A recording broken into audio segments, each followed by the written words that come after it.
या व्हिडिओमध्ये आपण करंट अफेअरचे क्वेश्चन बघूयात, जे तुम्हाला सरळ सेवा, MPSC आणि इतर एक्झाममध्ये उपयोगी येतील. भारताकडे 2026 या वर्षासाठी ब्रिक्स गटाचे अध्यक्षपद कितव्यांदा सोपवण्यात आले आहे? याचं योग्य उत्तर आहे चौथ्यांदा. बघा, याच्याबद्दल थोडक्यात माहिती बघूयात. भारत 2026मध्ये चौथ्यांदा ब्रिक्स गटाचे अध्यक्षपद भूषवत आहे. यापूर्वी भारताने 2012, 2016 आणि 2021मध्ये नेतृत्व केले.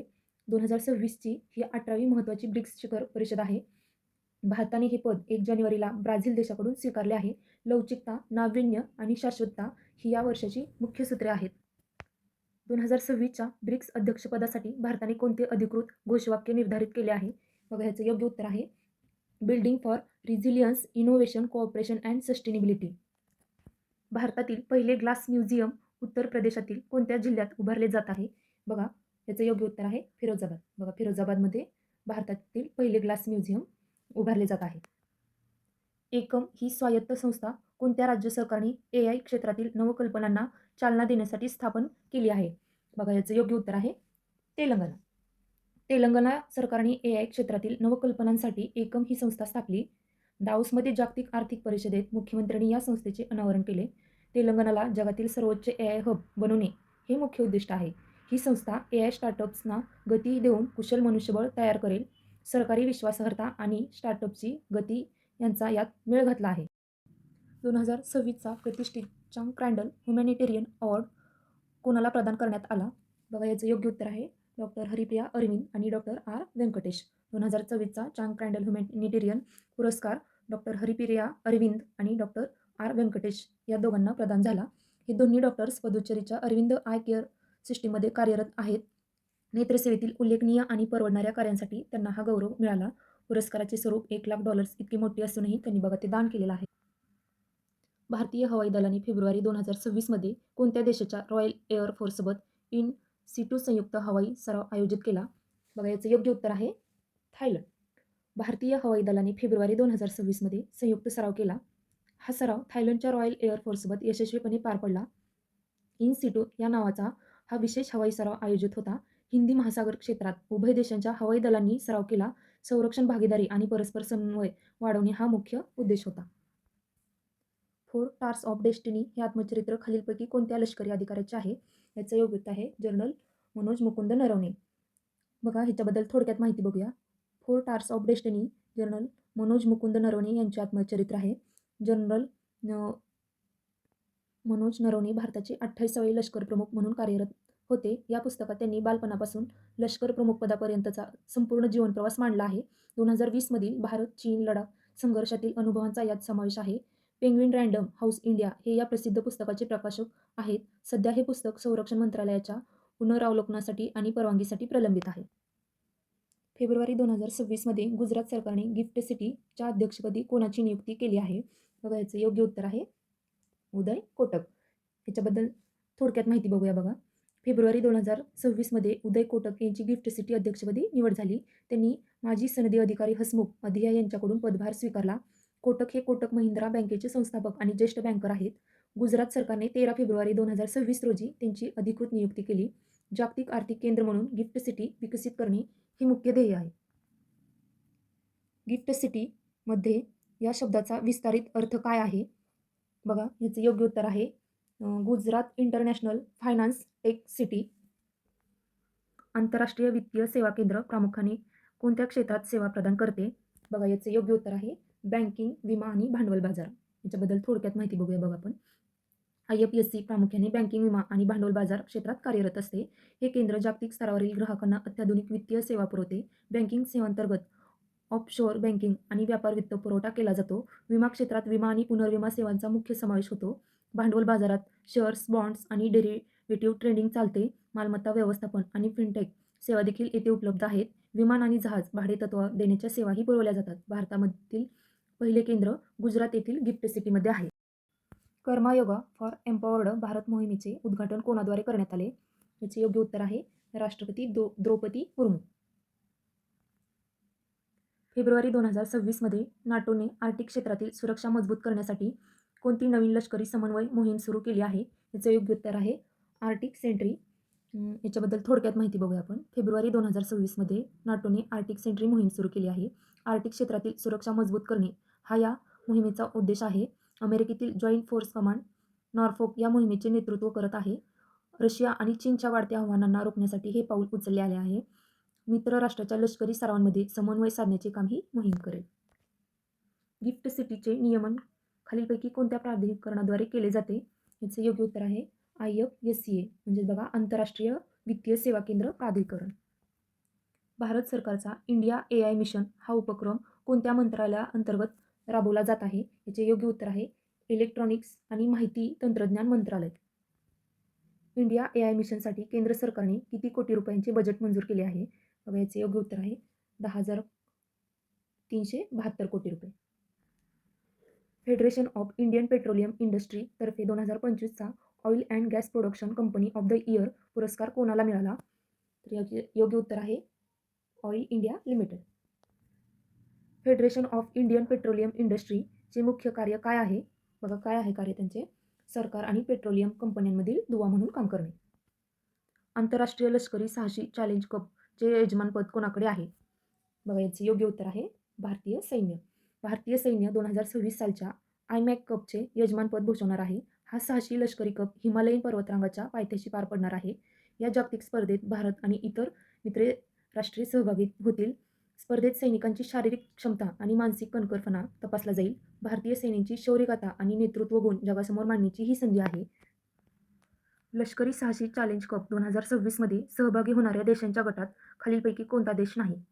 याचे उत्तर आहे अमेरिका. बघा अमेरिका नाही आहे. कामाच्या ठिकाणी महिलांच्या सुरक्षिततेसाठी राष्ट्रीय परिषद कोणत्या मंत्रालयाने आयोजित केली होती? बघा याचे योग्य उत्तर आहे महिला आणि बालविकास मंत्रालय.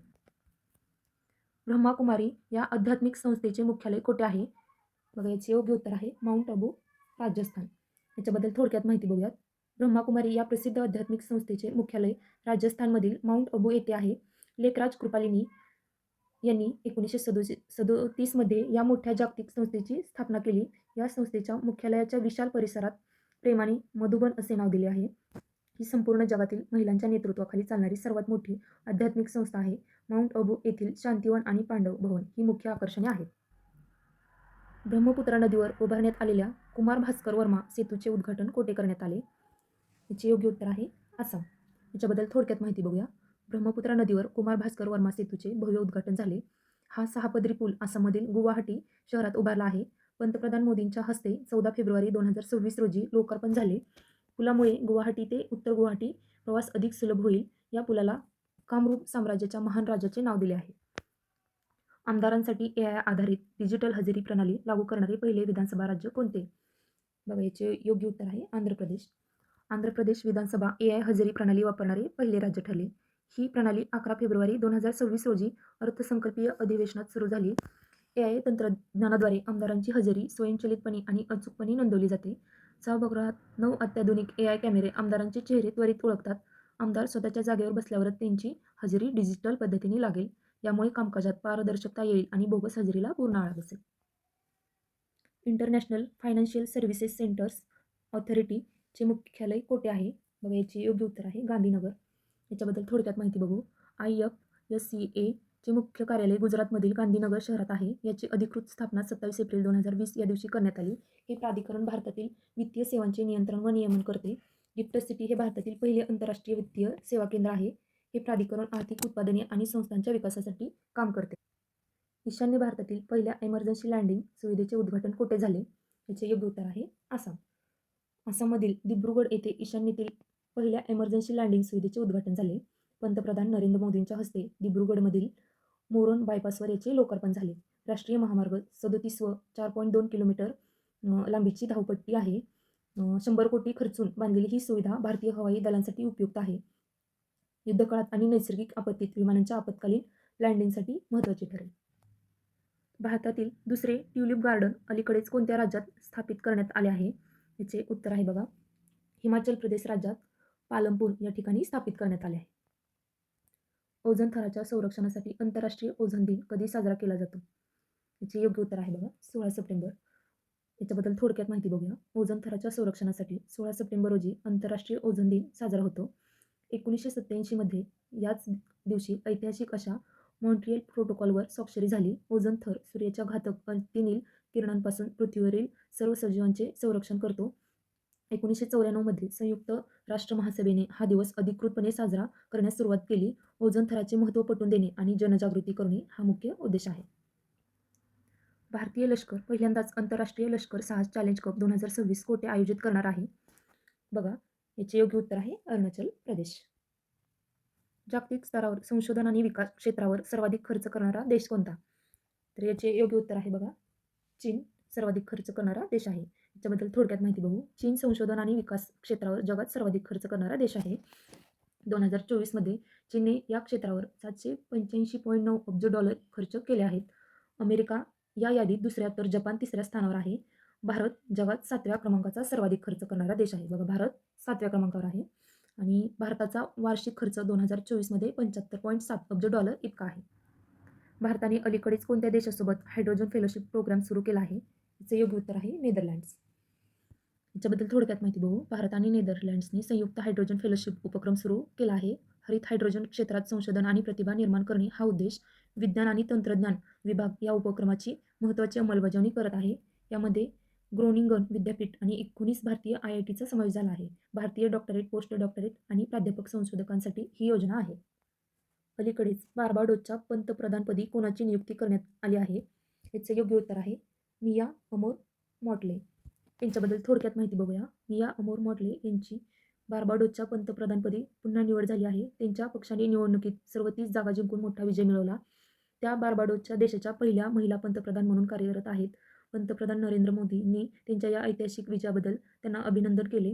भारत आणि बार्बाडोस या दोन्ही देशांमधील मैत्रीपूर्ण संबंध अधिक दृढ होतील. कोणत्या भारतीय राज्याने 2025 ते 2035 हे दशक जलविद्युत शक्तीचे दशक म्हणून घोषित केले आहे? याचे योग्य उत्तर आहे अरुणाचल प्रदेश. अरुणाचल प्रदेशने 2025 ते 35 हे दशक जलविद्युत शक्ती दशक घोषित केले. पुढील 10 वर्षात 19,000 मेगावॅट जलविद्युत निर्मितीचे मोठे उद्दिष्ट आहे. या प्रकल्पामुळे राज्यात 2 लाख कोटींची अवाढव्य गुंतवणूक होणार आहे.